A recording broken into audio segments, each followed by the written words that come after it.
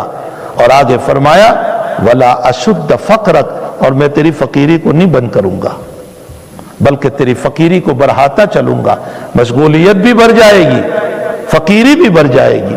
اس لیے میرے بھائیوں ہمیں چاہیے کہ ایک رب چاہی زندگی ہے اور ایک من چاہی زندگی ہے، ایک وسیق الذین اتقوا ربہم الی الجنت والی زندگی ہے، اور ایک وسیق الذین کفروا الی جہنم زمرا کی زندگی ہے۔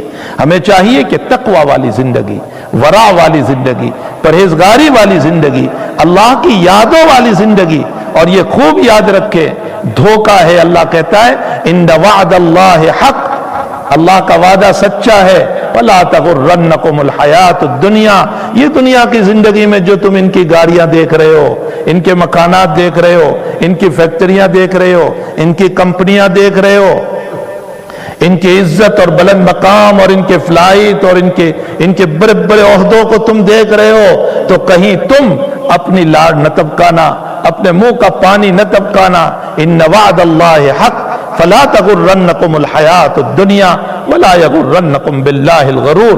کہیں فرمایا ولا تمدن عینیک الی ما متعنا به ازواجا منہم زہرۃ الحیات الدنیا، زہرۃ الحیات الدنیا، یہ دنیا کی زیب و زینت ہے جو ہم نے ان کو دے رکھی ہے۔ میرے بھائیوں شاہ ولی اللہ صاحب رحمت اللہ علیہ فرماتے ہیں اللہ نے بصارت سب کو دی ہے، بصیرت متقیوں کو دیتا ہے۔ یہ جملہ نوٹ کر لو، اللہ بصارت تو سب کو دیتا ہے، بصارت کا معنی آنکھیں سب کو دیتا ہے، وہ ماننے والوں کو بھی نہ ماننے والوں کو بھی، امیر کو بھی غریب کو بھی، اس کے سامنے سجدہ نہ کرنے والوں کو بھی وہ آنکھ دیتا ہے، بصارت سب کو دیتا ہے، لیکن دل کی بصیرت وہ اپنے نیک بندوں کو دیتا ہے، وہ تقوی والوں کو دیکھتا ہے۔ اسی کو فراست، اسی کو تقوی، اسی کو فہم، اسی کو سمجھداری، اسی کو کہا جاتا ہے اتقوا فراست المؤمن فإنہ ینظر بنور اللہ تعالی، مومن کی فراست سے بچو، وہ اللہ کے نور سے دیکھتا ہے، حق تعالیٰ اس کے قلب پر اپنے نور کو القا کرتا ہے۔ تو میرے بھائیوں ان کی زیب و زینت اور ان کی دنیا اور ان کی کمپنیاں اور ان کی گاڑی اللہ ہم کو بار بار سناتا ہے۔ ایک مرتبہ قارون جو ہے بہت ہی تھات بات کے ساتھ سونے کا بہترین تاج پہن کر کے اپنی سواری پر سوار ہو کر حشم اور خدم کے ساتھ نکلا۔ اب جو نکلا ہے تو بہرحال اس وقت بھی دو قسم کے لوگ تھے، ایک وہ تھے جو اللہ والے تھے اور ایک وہ تھے جو طالب دنیا تھے، جن کے دلوں میں دنیا کی محبت تھی۔ جو دنیا کے طالب تھے وہ اس کی شاندار سواری، اس کی زیب و زینت اور اس کے حشم و ختم کو دیکھ کر کہنے لگے یا ویلا، او افسوس، ہمیں کیوں نہیں مل جاتا اتنا، ہمیں کیوں نہیں مل جاتا، ہمیں بھی اتنا مال مل جائے۔ اس وقت کے جو صالحین تھے، جو نیک تھے، جو تقوی والے تھے، ان کا کلام بھی اللہ نے نقل کیا۔ وہ ان دنیا داروں کو کہنے لگے وَقَالَ الَّذِينَ أُوتُوا الْعِلْمَ وَيْلَكُمْ